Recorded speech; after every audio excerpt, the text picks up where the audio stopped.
And they said willpower increases when you hold conflict. The second you say to yourself, I know I'm supposed to do something, there's conflict. And it was essentially the second you let go of the conflict, so it's like, I'm not going to go to the gym today.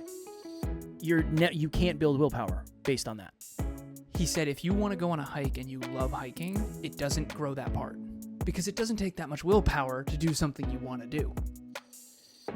It has to be the opposite of what you want to do. So all the people out there that are saying go with the flow and do the things that don't have resistance, I do not agree. Although I do understand there's an intuitive part of that. But honestly, I do not agree. Next Level Nation, welcome back to another episode of Next Level University, where we help you level up your life, your love, your health, and your wealth. Today, for episode number 1848, people are lying about discipline. Some of the videos, if you were to go on YouTube, and again, I'm not calling anybody out specifically because I didn't look, but I have looked in the past when we've done episodes on discipline, you'll see people say discipline doesn't work. Discipline isn't the way. Discipline doesn't matter. You can be successful without discipline. And again, I'm sure there's rare cases where you can, just like there's rare cases where you can be successful without improving yourself, or I'm sure there's very, very, very rare cases, but you can win the lottery. I was going to say, we cannot based on the fact that we may win the lottery, because if we do that and we don't win the lottery, we're going to be in trouble for the rest of our lives. And I don't want that for anybody. I don't want that. I've said this before. There's discipline and design. One of the best ways to not eat garbage food is to have no garbage food in your house. Evan Carmichael, on the set of his YouTube, in his studio, he has a bag of Doritos. And I asked him, and he made fun of me a little bit. I said, why do you have a bag of Doritos in your studio? And he said, Kev, you know why. Because I want to stay disciplined. I want to practice my discipline daily. I think that's really cool. But I also understand that somebody who doesn't have that level of discipline yet being the key phrase, probably shouldn't do that. That's like if you have I'm not going to go down that route because I think it wouldn't be connected, and it would be a drastic over-exaggeration. But Alan... How did you get it together? It's the thing about talking so much is you can kind of tell when you're going to say something stupid. I know you don't know what that's like, right? I know I'm a professional. Oh, burned him. Oh, burned him. You know, I know for you it's not common. All right. Alan had book club. Anthony Trucks joined in book club, and you discussed something. Yeah. About discipline. I am not necessarily privy to this information, so I want Alan to lead the charge on this. So I'm going to give you the floor and talk. Sorry. Yeah, no. The first thing I want to share is at the end of every book club, shout out to all the book club members, what's happening? What's happening? We all set intentions. And I'm going to read these anonymously. This is exactly the context of book club. So, intention: continue being courageous and leaning into candor about the actual formulas. Teach formulas and transcode effectively. That one's mine, so that's not really relevant. I'm going to say that's going to be you. Yeah. Intention: to remember to fall in love with the day in the direction of my destination. Whoa. That was Powerful. Anthony. He said fall in love with the day. Just make sure it's in the direction of the destination. Yeah, it was good. It's real good. Yeah, that's fire. Anthony Trucks is a great speaker. On a pain scale of 10 to 0, take the nugget of pain and apply it again and again to develop my desired skills. So he has this thing called from 10 to joy. And he says that when you first start a podcast or you first start a fitness journey, it's level 10 painful. But then it becomes 9.9, then 9.8, then 9.7. And eventually you become the type of person where it's second nature. Now, do I think it's 10 to joy? No. I think it's 10 to less painful. I think it's 0. I think it's awesome in the beginning. The grit. I'm talking about developing grit. 10-4. Yeah. I retract my previous And statement. also, you love podcasting, so don't use that as an example. All right, intention. Keep grinding, although my circumstances are about to change, so it will be a matter of how versus if. Intention. Analyze what I'm doing and rate how hard it is. Intention. Come into better alignment with what I am grinding on. You can see the theme. Lean into the hard. Intention. Lean into the hard of sharing my truth. Intention. Where am I still convincing myself to not do the hard things? that need to be done. Intention, be courageous with the people around you, and do not be afraid to speak your truth. Intention, take a step back and reassess the future self I want to be and remove the actions in my day-to-day that aren't aligned in getting to my future self. So you can kind of see a lot of the last episode we just did in that. But Anthony Trucks, so we are reading Identity Shift by Anthony Trucks in book club. He came today, in the day we're recording this. So it's Monday's episode, but Saturday. And he came earlier today, and he said something that really I was super intrigued by, and I actually interrupted him, sounds like me, and got him to go deeper on it. He said the people that are really, really, really high performers. Now, keep in mind, Anthony Trucks was in the NFL. He also speaks on stages with some of the best speakers in the world, and he's surrounded himself with certain people. I can name drop a couple: Brendan Burchard, Tom Bilyeu. He's friends with these individuals.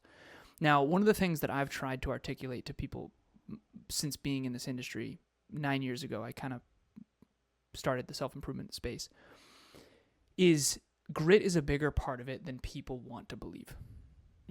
And you and I, you have very high grit, but you don't even talk about it that much. And if anything, you actually downplay it, in my opinion.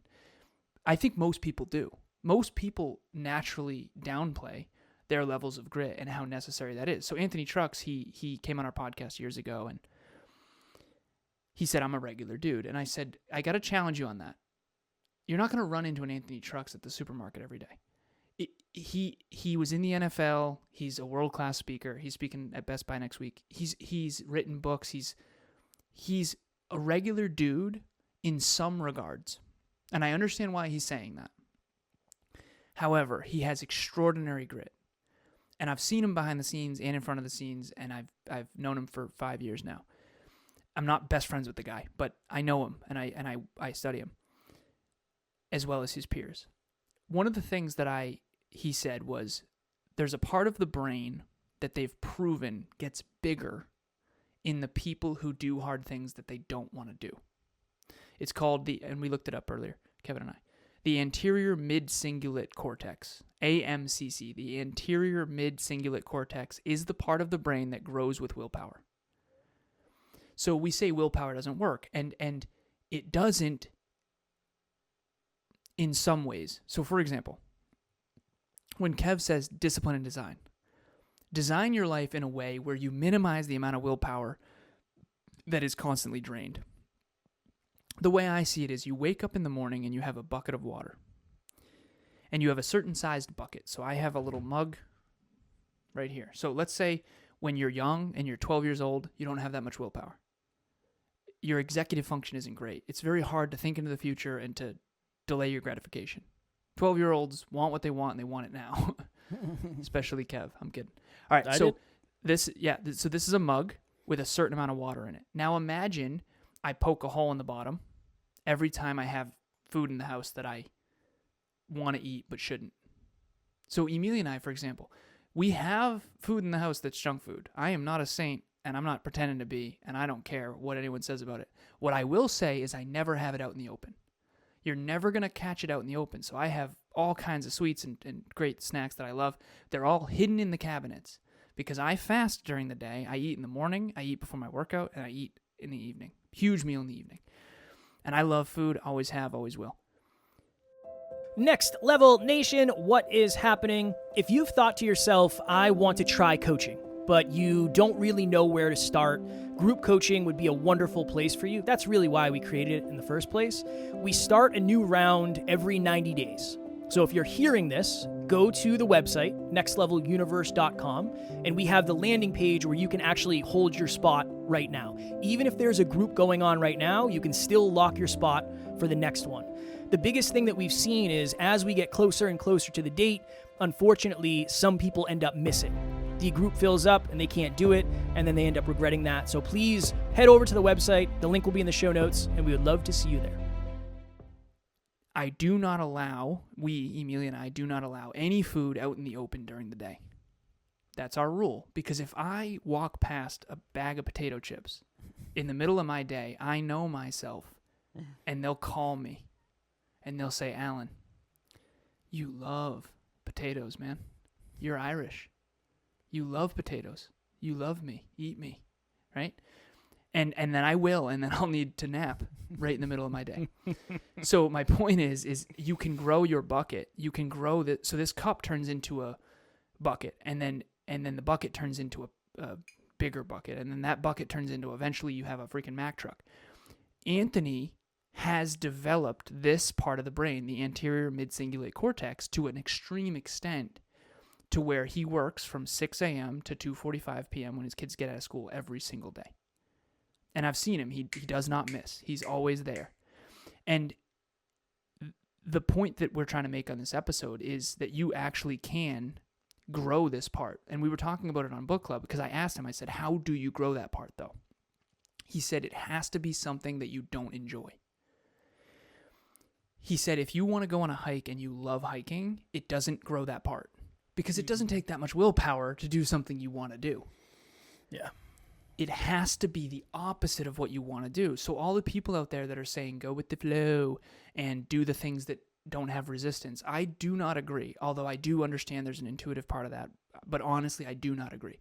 And the reason why is because when you study people like Anthony, you realize, and there's actual science to prove this, they can measure this, he talked about it, and I've also looked it up. That size of that part of the brain that I just mentioned actually is bigger in Olympic athletes. It's bigger in professionals. It's bigger in NFL players. And that makes perfect sense, because the amount of times that I sit down and do something that I don't want to do, I don't feel like doing it, but I know it's what's best, is constant. And I do know, and so do you, Kev, when people come to us, and I'm so grateful, they say, how did you guys do it? I was on a podcast earlier today where they said, I'm so blown away. How did you guys do it? Honestly, there's two of us, and our work ethic is very high, and we show up no matter what. And even Anthony coming to book club today, that was awesome, and I'm grateful. He's a speaker at the top of the game with some of the best speakers on the planet.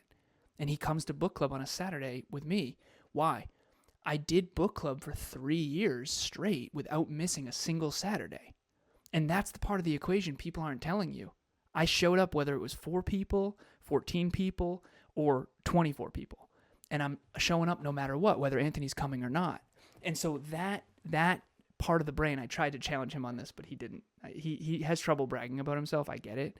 But I said, Anthony, if they were to scan your brain, how big would this part of your brain be? And he downplayed it, and he said, well, I don't know how big mine would be. I don't want to compare. It's like, Anthony, it would be huge. And you and I both know it. And that's the thing. You are constantly forcing yourself to do things that you don't want to do, and you're developing those muscles. Fire. Well said. Thank you, brother. Well said. I watched, when Tara and I, we have a couple minutes here before we get a bounce. When Tara and I were in Vermont, I was watching something on YouTube, and it was talking about, and I would have to look at it and really look at the studies. It was a psychologist, I think, that did it, or a neuroscientist. Somebody did it, and they said willpower increases when you hold conflict.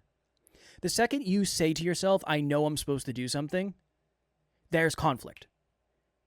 And it was essentially the second you let go of the conflict, so it's like, I'm not going to go to the gym today. You can't build willpower based on that.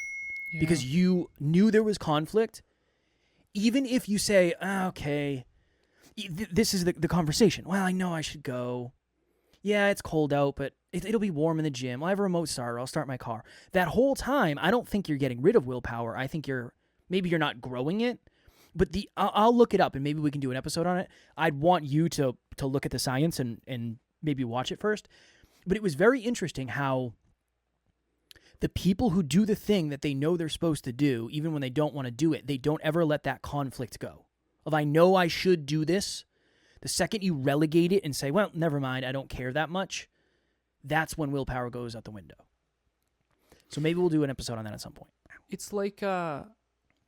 Remember when we watched Lori Harder's TED Talk before we had her on? We had her on for episode 34. And Kev wanted to jump out the window. 100%. First floor. I wasn't trying to hurt myself. I just wanted to exit the building. That was it. Nice. I appreciate you clarifying that. Yes. Even though I'm saying it playfully, so even if it wasn't the first floor. But you did open the window. Yeah, I wanted to go. That was fun. I wanted to go. I'm not kidding. She talked about the weight of the load plus time under tension equals strength. And in the gym, you can picture the higher the weight and the longer the time under tension is going to build strength. I think that same thing applies with cognitive labor. Yeah. With cognitive pressure, privileged pressure, the pressure cooker. We always talk about the pressure cooker. They always say diamonds are made by pressure. I think that's what this is we filled group 16. I'm so grateful, but we were under pressure, both of us, and Amy as well. And if you aren't willing to go through the stress of pressure, cognitive pressure, you won't grow that part of the brain. And the people out there that you see doing these things that make it look easy, it is only easy after years and years and years and years and years of being consistently under pressure. And the very last thing, I know we got to jump, Kev. The college engineering school was so unreasonably difficult. It was one of the hardest things I've ever done. And I don't say that lightly because I think school usually came pretty easy to me. I know, we got to jump. The pressure of before every test, the pressure before every project was due, the pressure of being the mock CEO in these master's classes, the pressure that I was constantly under in my life because I'm such an achiever, it developed so much grit and so much willpower that it hurt my quality of life. And that is the price you might have to pay to achieve great things. Mm. Well, yeah, sacrifice is a thing. I can't be with Taryn right now. Saturday afternoons, 4 o'clock in the afternoon on a Saturday, I can't be with Taryn. We're recording episodes. That's the sacrifice, right? Alan can't be with Emilia. Alan's got another call after this and then another call after that. That there are only so many hours in the day, and you are going to have to sacrifice something for something. All right. Strong work. A little scientific Saturday. I didn't really say anything. I appreciate it. I didn't say anything. I opened it. I'll close it. I said a couple things, maybe 2 or 3. Yeah, nothing necessarily of value. Okay. Next Level Nation, if you have not gotten your Dreamliner for Q4, make sure you do so. Link will be in the show notes. We're on Amazon. Not a big deal. Whatever. It's not a big deal, but we're on Amazon, so whatever. It's just a little something. Also, Next Level Nation is a free place for you to hang out with like-minded people. We have conversations like this all the time. We also have lighthearted conversations because Amy is amazing at facilitating a great experience, and that is what we're trying to aspire for in Next Level Nation. We'll have that link in the show notes as well. As always, we love you. We appreciate you. Grateful for each and every one of you. And at NLU, we do not have fans. We have family. We will talk to you all tomorrow. Keep working towards your potential. Next Level Nation.